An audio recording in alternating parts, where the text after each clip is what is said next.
Hello friends, स्वागत है आप सभी का हमारे इस यूट्यूब चैनल मेजर टारगेट पर। तो फ्रेंड्स, आज हम लोग लेके हैं क्लास 10 के मैथमेटिक्स का जो है ना मॉडल पेपर का तीसरा सेट को देखने वाले हैं। इसमें हम लोग चुनिंदा प्रश्न को देखेंगे जो आपके आने वाले मैट्रिक बोर्ड परीक्षा के लिए बहुत इंपॉर्टेंट है, काफी महत्वपूर्ण है और यहीं से सारा प्रश्न आपका आने की संभावना है। और यहाँ से प्रश्न नहीं आएगा ना तो पैटर्न आपका यही रहेगा, यानी कि इसी तरह आपका मैट्रिक बोर्ड परीक्षा में प्रश्न पूछे जाएंगे। हम जितने भी फॉर्मूलाज वगैरह बताएंगे सारा फॉर्मूलाज को आप लोग याद करते हुए चलिए और एक एक क्वेश्चन को अच्छी तरह से समझते हुए चलिए। और इसमें हम लोग 20 क्वेश्चंस को देखने वाले हैं, यानी कि सोल्व करने वाले हैं। तो फ्रेंड्स, जल्दी से वीडियो को लाइक कर दीजिए। उससे पहले हमारे चैनल पर नए ना तो प्लीज चैनल को सब्सक्राइब करके बेल आइकन को प्रेस करके ऑल पर जरूर सेलेक्ट कर लीजिएगा। तो देखते हैं आज का फर्स्ट प्रश्न, काफी महत्वपूर्ण प्रश्न को देखेंगे, इसलिए वीडियो को संपूर्ण शुरू से लेकर आखिरी तक जरूर देखिएगा। तो फ्रेंड्स देखिए यहाँ पे फर्स्ट प्रश्न क्या कर रहा है कि बिंदु 2,3 की दूरी मूल बिंदु से होगी। तो दोस्तों, मूल बिंदु से दूरी के लिए फॉर्मूला क्या होता है? √x² + y² होता है। ठीक है, तो इसी फॉर्मूला से इसको हम सोल्व करेंगे। तो यहाँ पे देखिए x कोण है 2 है और यहाँ पे y कोण है 3 है। तो यहाँ पे 2 का स्क्वायर 4 हो जाएगा और यहाँ पे 3 का स्क्वायर कितना होगा? 9 हो जाएगा। जब दोनों को ऐड करेंगे 2 4 13 हो जाएगा, यानी कि √13, जो कि यहाँ पे ऑप्शन नंबर सी बिल्कुल सही उत्तर है। मूल बिंदु से दूरी जब भी पूछे ना तो आपको यही फॉर्मूला यूज करना है, x² + y²√। अब चलिए दोस्तों अगला प्रश्न देखते हैं, काफी महत्वपूर्ण प्रश्न है, इसलिए एक एक प्रश्न को अच्छी तरह से याद करते हुए चलिएगा, अच्छी तरह से समझते हुए चलिएगा। देखिए यहाँ पे क्या करा है कि एक त्रिभुज दिया हुआ है, यानी कि त्रिभुज एबीसी में DE समांतर BC एवं AD बाई DB बराबर 3/5, यदि AE बराबर 4.8 सेंटीमीटर हो तो EC का मान ज्ञात करना है। ठीक है, तो चलिए इसको हम लोग इस प्रकार सोल्व करते हैं। जब भी DE समांतर BC होता है ना तो हम लोग इसको लिख सकते हैं AD बाई BD बराबर क्या होगा? AD बाई BD बराबर AE बटे EC। तो यहाँ पे जो है ना AD बटे BD का मान कितना दिया हुआ है? 3/5 दिया हुआ है। तो यहाँ पे हम लोग AD बटे BD की जगह क्या लिखेंगे? 3/5 लिखेंगे। तो 3/5 बराबर हो जाएगा। यहाँ पे देखिए AE का मान कितना दिया हुआ है? 4.8 सेंटीमीटर दिया हुआ है। तो यहाँ पे AE की जगह कितना लिखेंगे? 4.8 सेंटीमीटर लिख देंगे। और यहाँ पे देखिए आप EC का मान ज्ञात करना है, तो यहाँ पे हमारा AC का मान ज्ञात हो जाएगा। तो चलिए इसको हम लोग सोल्व करते हैं। क्रॉस मल्टीप्लिकेशन करने से क्या होगा? EC को जब 3 से गुणा करेंगे तो क्या होगा? 3 EC हो जाएगा। 3 EC बराबर क्या हो जाएगा? 4.8 को 5 से गुणा करेंगे, 4.8 गुना 5। ठीक है, तो यहाँ पे EC जो है ना 3 के साथ गुणा में, जब 3 के साथ गुणा में रहता है, यानी कि कोई भी चीज गुणा में रहता है, उधर जाने के बाद क्या हो जाएगा? बटे हो जाएगा, यानी कि EC बराबर हो जाएगा आपका 4.8 गुना 5 बटे हो जाएगा आपका 3। जब इसको काटेंगे तो क्या हो जाएगा? 3 का 3 हो जाएगा, 3 × 18 हो जाएगा, यानी कि 1.6 को हम लोग जो है ना 5 से गुणा करेंगे तो कितना हो जाएगा?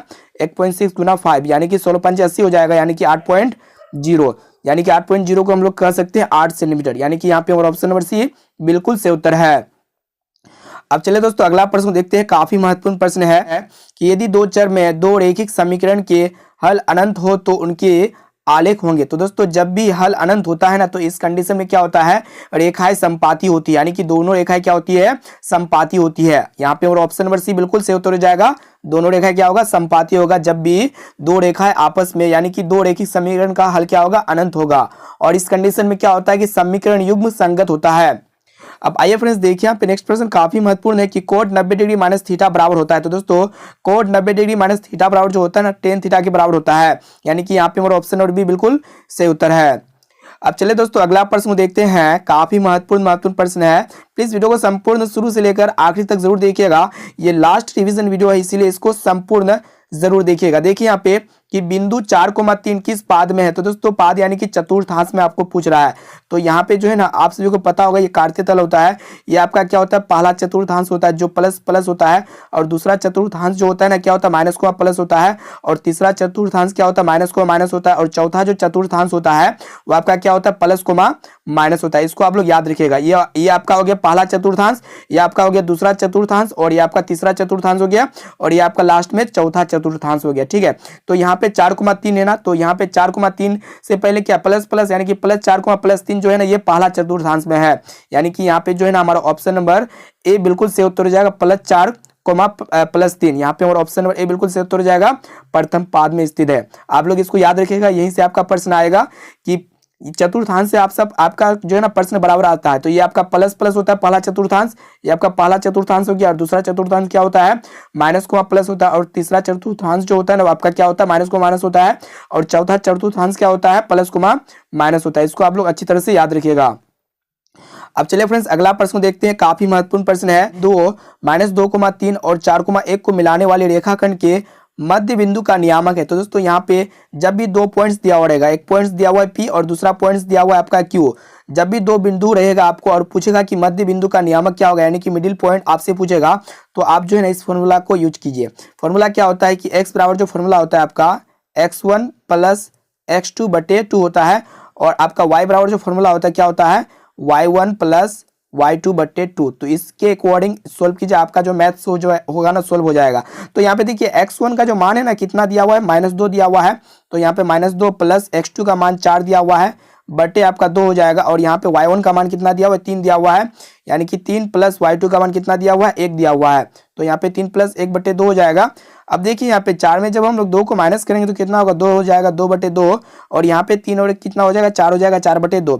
जब इसको हम लोग काटेंगे तो 2 1 का 2, यानी कि यहाँ पे 1 बचा और यहाँ पे 2 दूना 4 बचा, यानी कि 1,2।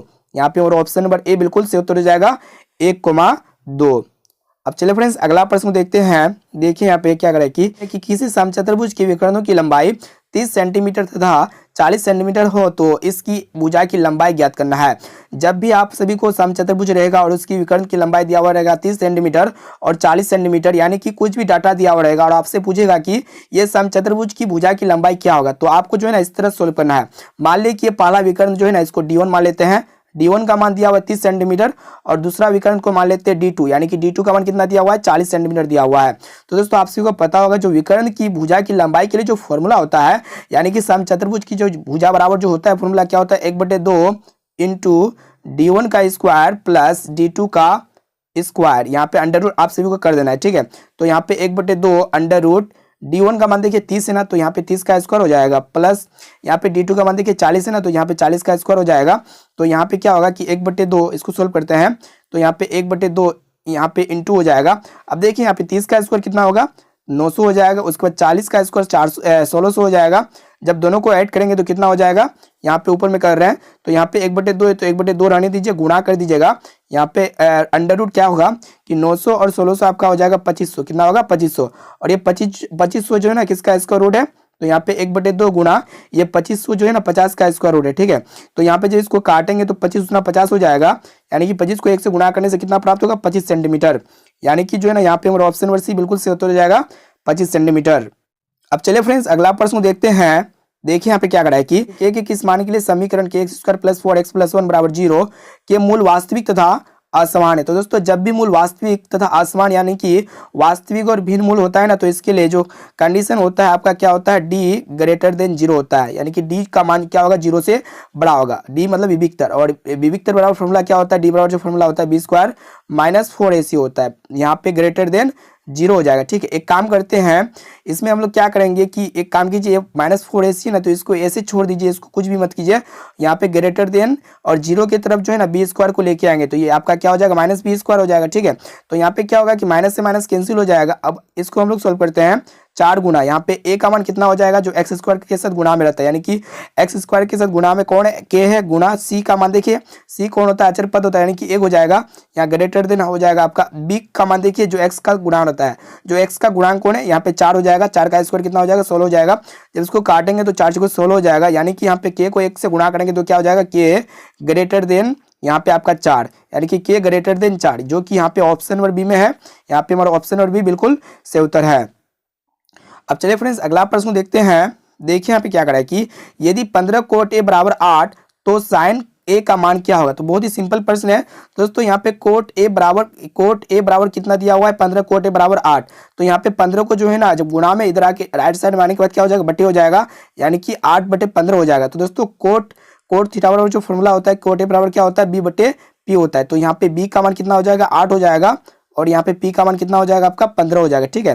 तो सबसे पहले आप सभी को जो है ना यहाँ पे h का मान ज्ञात करना है। तो दोस्तों h बराबर फॉर्मूला क्या होता है, h बराबर जो फॉर्मूला होता है p का स्क्वायर प्लस b का स्क्वायर, और यहाँ पे p कौन है यहाँ पे 15 का स्क्वायर कितना हो जाएगा 225 हो जाएगा, और यहाँ पे 8 का स्क्वायर 64 हो जाएगा। जब दोनों को ऐड करेंगे तो यहाँ पे कितना प्राप्त होगा 289 प्राप्त होगा। और ये 289 जो है किसका स्क्वायर रूट है 17 का। तो यहाँ पे हमको जो है ना एच का मान प्राप्त हो गया है। तो यहाँ पे हमको क्या ज्ञात करना है, साइन ए का मान ज्ञात करना है। तो दोस्तों साइन ए बराबर जो फॉर्मूला होता है, इसको सारा फॉर्मूला को आपको याद रखना पड़ेगा। साइन ए बराबर फॉर्मूला क्या होता है, पी बटे एच होता है। क्या होता है, पी बटे एच। तो यहाँ पे देखिए पी का मान जो है ना कितना है, पी का मान 15 है, 15 बटे, और यहाँ पे अभी अभी हम लोग एच का मान ज्ञात किए 17, यानी कि 15 बटे 17, जो कि यहाँ पे हमारा ऑप्शन नंबर ए बिल्कुल सही उत्तर हो जाएगा, 15 बटे 17। अब चलिए फ्रेंड्स अगला प्रश्न देखते हैं। अब आइए फ्रेंड्स देखिए यहाँ पे नेक्स्ट प्रश्न काफी महत्वपूर्ण है। देखिए यहाँ पे क्या करा है कि 3.272727 यानी कि इसमें जो है 27 रिपीट हो रहा है। तो इसको हम लोग ऐसे लिख सकते हैं 3.27 के ऊपर रेकरिंग, यानी कि बार भी कर सकते हैं। तो यहाँ पे 3.27 के ऊपर रेकरिंग है ना, तो इसको हम लोग क्या कहते हैं, आसान दशमलव प्रसार करते हैं। और आसान दशमलव प्रसार क्या होता है, इसको हम लोग परिमेय संख्या के रूप में चेंज कर सकते हैं, यानी कि पी बटे क्यू के रूप में चेंज कर सकते हैं, परिमेय संख्या के रूप में चेंज कर सकते हैं। जब भी आसान आवृत्ति वाला दशमलव प्रसार होता है ना, वो एक प्रकार का एक परिमेय संख्या होता है, यानी कि यहाँ पे हमारा ऑप्शन नंबर बी बिल्कुल सही उत्तर हो जाएगा, परिमेय संख्या। अब चलिए दोस्तों अगला प्रश्न देखिए, काफी महत्वपूर्ण है कि दो वृत्तों के क्षेत्रफल का अनुपात 4:1 है, तो उनकी त्रिज्याओं का अनुपात होगा। तो दोस्तों चलिए इसको हम लोग सोल्व करते हैं। यहाँ पे जो है ना दो वृत्त दिया हुआ है, ठीक है, दो वृत्त के क्षेत्रफल का अनुपात 4:1 दिया हुआ है। यहाँ पे जो है ना मान ले कि पहला वृत्त का क्षेत्रफल जो है ना क्या है, पाई r1 का स्क्वायर बटे, और दूसरा वृत्त का जो क्षेत्रफल है क्या है, पाई r2 का स्क्वायर हो जाएगा, ठीक है। तो यहाँ पे दोनों का अनुपात कितना दिया हुआ है, 4:1 दिया हुआ है, यानी कि 4/1 दिया हुआ है। एक काम कीजिए, यहाँ पे पाई से पाई कैंसिल हो जाएगा ना, तो यहाँ पे जो है ना r1 का स्क्वायर बटे r2 का स्क्वायर। तो हम लोग क्या करते हैं कि यहाँ पे स्क्वायर को कॉमन ले लेते हैं। तो यहाँ पे r1 बटे r2 का होल स्क्वायर हो जाएगा, बराबर कितना हो जाएगा, 4/1 हो जाएगा, ठीक है। आप सभी को पता होगा जब भी स्क्वायर रहता है ना, तो राइट साइड में जाने के बाद क्या होता है, वो अंडर रूट में हो जाता है, यानी कि यहाँ पे r1 बटे r2 बराबर हो जाएगा अंडर रूट 4/1। और ये 4 जो है ना किसका स्क्वायर रूट है, 2 का है, और यहाँ पे 1 का स्क्वायर रूट 1 ही होता है, यानी कि 2:1 इसको हम लोग कर सकते हैं, जो कि यहाँ पे हमारा ऑप्शन नंबर बी बिल्कुल सही उत्तर हो जाएगा, 2:1। अब चलिए फ्रेंड्स अगला प्रश्न देखते हैं, काफी महत्वपूर्ण प्रश्न है। अब देखिए यहाँ पे क्या करा, theta minus sec square theta का मान किसके बराबर है। तो दोस्तों tan square theta minus sec square theta बराबर जो होता है ना, वो आपका क्या होता है, -1 के बराबर होता है, यानी कि यहाँ पे हमारा ऑप्शन नंबर डी बिल्कुल सही उत्तर हो जाएगा, -1। कैसे -1 के बराबर होता है आप सभी को बताते हैं। देखिए यहाँ पे क्या होता है कि फॉर्मूला 1 + tan स्क्वायर थीटा बराबर सेक स्क्वायर थीटा होता है, ये फॉर्मूला होता है, सभी को पता है। तो यहाँ पे हम लोग क्या करेंगे कि tan स्क्वायर थीटा को ऐसे छोड़ दीजिए, ठीक है, tan square theta minus sec square theta को जो ना tan स्क्वायर थीटा की तरफ लेके आएंगे तो क्या हो जाएगा, माइनस में हो जाएगा, माइनस सेक स्क्वायर थीटा। और यहाँ पे जो है ना +1 है ना, +1 राइट साइड की तरफ जाने से क्या होगा, -1 हो जाएगा, यानी कि tan square theta minus sec square theta बराबर क्या होता है, फॉर्मूला -1 होता है। आप लोग याद रखिएगा, यहाँ पे हमारा ऑप्शन नंबर डी बिल्कुल सही उत्तर हो जाएगा, -1। tan square theta minus sec square theta बराबर क्या होता है, फॉर्मूला -1 होता है। इसको आप लोग सिर्फ याद रखिए। अब चलिए फ्रेंड्स अगला प्रश्न देखते हैं। देखिए यहाँ पे काफी महत्वपूर्ण प्रश्न है कि यदि कोस ए बराबर 1/2, तो यहाँ पे जो है ना 1 - 2 कोस स्क्वायर का मान ज्ञात करना है। तो चलिए इसको हम लोग सोल्व करते बताते हैं। तो देखिए यहाँ पे जो है ना 1 - 2 कोस स्क्वायर ए का मान ज्ञात करना है, ठीक है। तो यहाँ पे क्या हो जाएगा आपका 1 - 2 इंटू कोस ए का मान देखिए कितना दिया हुआ है, 1/2 दिया हुआ है। तो यहाँ पे 1/2 का होल स्क्वायर हो जाएगा, क्योंकि यहाँ पे स्क्वायर है। तो यहाँ पे 1 - 2 इंटू 1 का स्क्वायर 1 हो जाएगा, बटे यहाँ पे 2 का स्क्वायर 4 हो जाएगा। तो इसको जब काटेंगे तो 2 दूना 4 हो जाएगा। अब यहाँ पे क्या करेंगे कि 1 है तो 1 रहने दीजिए, और यहाँ पे 1/2 बचा, ठीक है। काट उठने के बाद यहाँ पे आपका 2 एलसीएम हो जाएगा। तो यहाँ पे जो है ना 2 1 का 2 हो जाएगा, -1। जब 2 में 1 घटाएंगे तो कितना हो जाएगा, 1/2 यानी कि यहाँ पे हमारा ऑप्शन नंबर ए बिल्कुल सही उत्तर हो जाएगा, 1/2। काफी महत्वपूर्ण प्रश्न था। अब आइए फ्रेंड्स देखिए यहाँ पे नेक्स्ट प्रश्न क्या करा है कि निम्नलिखित में किसका दशमलव प्रसार शांत है। तो दोस्तों दशमलव प्रसार शांत होने के लिए कंडीशन होता है, हम लोग क्या करते हैं, जो भी परिमेय संख्या रहता है उसका हम लोग हर का एलसीएम ज्ञात करते हैं। अगर एलसीएम में 2 की घात या फिर 5 की घात आए ना, तो उसका दशमलव प्रसार क्या होता है, शांत होता है। या फिर 2 की घात या फिर 5 की घात अकेले आने से भी क्या होता है कि उसका दशमलव प्रसार शांत होता है। तो हम लोग पहले ऑप्शन ए को चेक कर लेते हैं कि इसका दशमलव प्रसार क्या है। तो इसके लिए हम लोग क्या करेंगे, सबसे पहले हर का एलसीएम लेंगे। तो यहाँ पे हर क्या है, 8 है ना, तो यहाँ पे 8 का जब एलसीएम लेंगे तो क्या होगा, 2 चौको 8 हो जाएगा, 2 दूना 4 हो जाएगा। तो यहाँ पे 8 का एलसीएम क्या आया, 2 की घात, यानी कि 2 के पावर 3 आया। जब भी 2 की घात आया ना, तो उसका दशमलव प्रसार क्या होता है, शांत होता है, यानी कि 3/8 का दशमलव प्रसार क्या होगा, शांत होगा। यहाँ पे हमारा ऑप्शन नंबर ए बिल्कुल सही उत्तर हो जाएगा, 3/8। और यहाँ पे 6/15 को आप जब चेक कीजिएगा ना, तो 15 का आप सभी को पहले एलसीएम करना होगा। तो यहाँ पे क्या हो जाएगा, 3 × 15 होगा। तो यहाँ पे कंडीशन क्या था, दशमलव प्रसार शांत तब होता है जब भी 2 की घात या फिर 5 की घात आए ना तो तभी होता है दशमलव प्रतिशत शांत। इनके अलावा अगर अन्य की घात आ जाए तो क्या होगा, दशमलव प्रतिशत उसका शांत नहीं होगा। तो यहाँ पे 5 की घात तो है, लेकिन 5 की घात के अतिरिक्त एक घात है 3 की घात, जो कि ये आसान, ये जो है ना ये क्या होगा कि ये दशमलव प्रतिशत शांत नहीं होगा, यानी कि यहाँ पे हमारा ऑप्शन नंबर बी जो है शांत नहीं होगा। और यहाँ पे सी को भी चेक कर लीजिएगा ना, तो सी में भी क्या होगा, 2 की घात और 5 की घात के अलावे अन्य की घात होगा। और डी को भी चेक कर लीजिएगा ना, तो 2 और 5 की घात के अलावे अन्य की घात होगा, यानी कि इसका दशमलव प्रतिशत क्या होगा, शांत नहीं होगा। अब चलिए फ्रेंड्स अगला प्रश्न देखते हैं, काफी महत्वपूर्ण प्रश्न है। देखिए यहाँ पे नेक्स्ट प्रश्न क्या कराए कि यदि कोई रेखा वृत्त को सिर्फ एक बिंदु पर स्पर्श करती है तो वो रेखा जो कहलाती है ना, स्पर्श रेखा कहलाती है। यानी कि यहाँ पे हमारा ऑप्शन नंबर बी बिल्कुल सही उत्तर हो जाएगा, स्पर्श रेखा। और यदि कोई रेखा वृत्त को 2 बिंदु पर स्पर्श करती है तो उसको हम लोग जीवा कहते हैं, इसको भी आप लोग याद रखिएगा। अब चलिए फ्रेंड्स अगला प्रश्न देखते हैं। देखिए यहाँ पे क्या करा है कि बहुपद एक्स स्क्वायर प्लस ए एक्स माइनस बी के मूल बराबर परंतु विपरीत चिन्ह के हो तो ए का मान ज्ञात क्या होगा। तो यहाँ पे मूल बराबर है, मान ले कि पहला मूल अल्फा है तो दूसरा मूल भी अल्फा ही होगा, क्योंकि यहाँ पे कंडीशन दे दिया है कि मूल क्या होगा, बराबर होगा। और यहाँ पे क्या बोला है कि विपरीत चिन्ह का होगा, पहला मूल अल्फा प्लस है तो दूसरा मूल माइनस अल्फा है, ठीक है। यानी कि पहला मूल प्लस अल्फा है तो दूसरा मूल क्या होगा, माइनस अल्फा होगा। तो यहाँ पे आपसे भी उससे क्या पूछ रहा है कि ए का मान क्या होगा। तो दोस्तों अल्फा प्लस बीटा बराबर फॉर्मूला क्या होता है, माइनस बी बटे ए होता है ना, क्या होता है माइनस बी बटे ए। तो ये अल्फा प्लस बीटा ये दोनों कैंसिल हो गया, यानी कि प्लस अल्फा माइनस अल्फा क्या हो गया, कैंसिल हो गया। यहाँ पे आपका 0 प्राप्त हो गया। तो यहाँ पे देखिए माइनस है तो माइनस रहने दीजिए, बी कौन होता है, एक्स का गुणांक होता है। तो यहाँ पे एक्स का गुणांक कौन है, ए है, तो बटे हो जाएगा। यहाँ पे ए का मान देखिए जो एक्स स्क्वायर का गुणांक होता है, तो यहाँ पे 1 हो जाएगा। जब इसको सोल्व करेंगे तो ए बराबर क्या हो जाएगा, 0 हो जाएगा। यानी कि यहाँ पे हमारा ऑप्शन नंबर डी बिल्कुल सही उत्तर हो जाएगा, 0। अब चलिए फ्रेंड्स अगला प्रश्न देखते हैं, 1 प्लस कोस स्क्वायर ए बटे 1 प्लस टेन स्क्वायर ए बराबर है। तो चलिए इसको हम लोग सोल्व करते हैं। तो यहाँ पे 1 प्लस कोस स्क्वायर है ना, तो यहाँ पे 1 प्लस कोस स्क्वायर ए रहने दीजिए, यहाँ पे बटे कर दीजिएगा। नीचे वाला को हम लोग चेंज करेंगे, टेन स्क्वायर ए को चेंज करेंगे। तो यहाँ पे 1 प्लस टेन स्क्वायर ए को लिख सकते हैं साइन स्क्वायर ए बटे कोस स्क्वायर ए, साइन स्क्वायर ए बटे कोस स्क्वायर है, ठीक है। तो यहाँ पे जो है ना 1 प्लस कोस स्क्वायर ए जो बराबर होगा ना माइनस साइन स्क्वायर ए के बराबर होगा, ठीक है। क्या होगा, माइनस साइन स्क्वायर ए के बराबर होगा, बटे हो जाएगा आपका। यहाँ पे कोस स्क्वायर ए एलसीएम ले लीजिए, तो यहाँ पे कोस स्क्वायर ए को 1 से गुणा करेंगे तो क्या होगा, कोस स्क्वायर ए ही हो जाएगा, कोस स्क्वायर ए प्लस साइन स्क्वायर ए, ठीक है, साइन स्क्वायर ए। तो एक काम कीजिए, वहाँ पे माइनस साइन स्क्वायर ए ऊपर में, तो माइनस साइन स्क्वायर ए रहने दीजिए, इसको कुछ भी मत कीजिए। और आपसे को पता होगा कि कोस स्क्वायर ए प्लस साइन स्क्वायर ए जो बराबर होता है किसके बराबर होता है, 1 के बराबर होता है। तो यहाँ पे 1 बटे कोस स्क्वायर ए बराबर हो जाएगा 1 बटे कोस स्क्वायर ए। अब देखिए यहाँ पे क्या करते हैं कि कोस स्क्वायर ए 1 के साथ गुणा में हो जाएगा, तो यहाँ पे जो है ना साइन स्क्वायर ए साइन स्क्वायर ए बटे कोस स्क्वायर ए हो जाएगा, ठीक है। क्या होगा, साइन स्क्वायर ए बटे कोस स्क्वायर ए। हम यहाँ पे क्या करेंगे कि माइनस साइन ए बटे कोस ए जो है ना इसका होल स्क्वायर लिख सकते हैं, कोई दिक्कत नहीं है। तो देखिए माइनस साइन ए बटे कोस ए, यानी कि माइनस साइन ए बटे कोस ए, इसको हम लोग लिख सकते हैं टेन ए के बराबर, यानी कि माइनस टेन ए के बराबर लिख सकते हैं का होल स्क्वायर। जब माइनस टेन स्क्वायर ए को जब 2 बार गुणा करेंगे तो क्या होगा, टेन स्क्वायर ए ही होगा, माइनस माइनस प्लस हो जाएगा। यानी कि यहाँ पे जो है ना हमारा ऑप्शन नंबर डी बिल्कुल सही उत्तर हो जाएगा, टेन स्क्वायर ए।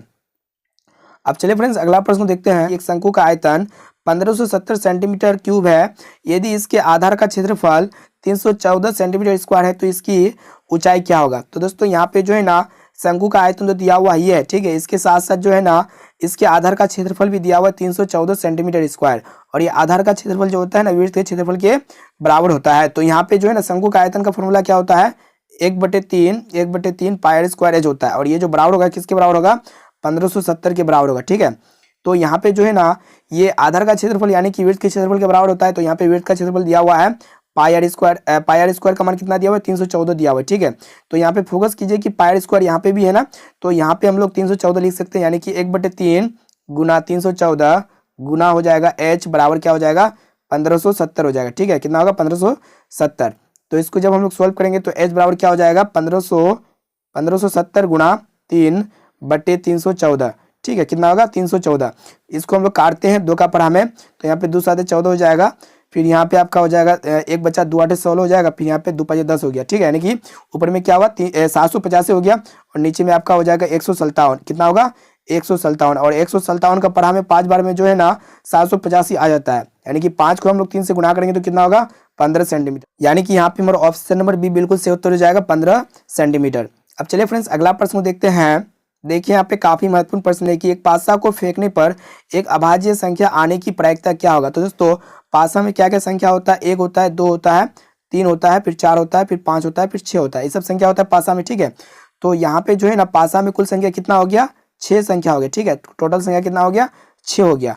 और यहाँ पे अभाज्य संख्या क्या क्या हो गया, 1 हो गया, फिर आपका 3 हो गया, फिर आपका 5 हो गया। तो पासा में कितना अभाज्य संख्या हो गया, 3 अभाज्य संख्या हो गया, ठीक है। तो दोस्तों फॉर्मूला आप सभी को पता होगा, फॉर्मूला क्या होता है, प्रायिकता बराबर अनुकूल की परिणामों की संख्या बटे सभी समूह परिणामों की संख्या। तो यहाँ पे अनुकूल की परिणामों की संख्या कितना है, 3 है, तो यहाँ पे 3 बटे, और यहाँ पे कुल परिणामों की संख्या कितना है, 6 है। जब इसको हम लोग सॉल्व करेंगे तो 3 का 3 हो जाएगा, 3 दूना 6 हो जाएगा, यानी कि यहाँ पे 1/2, जो कि यहाँ पे ऑप्शन नंबर ए बिल्कुल सही उत्तर हो जाएगा।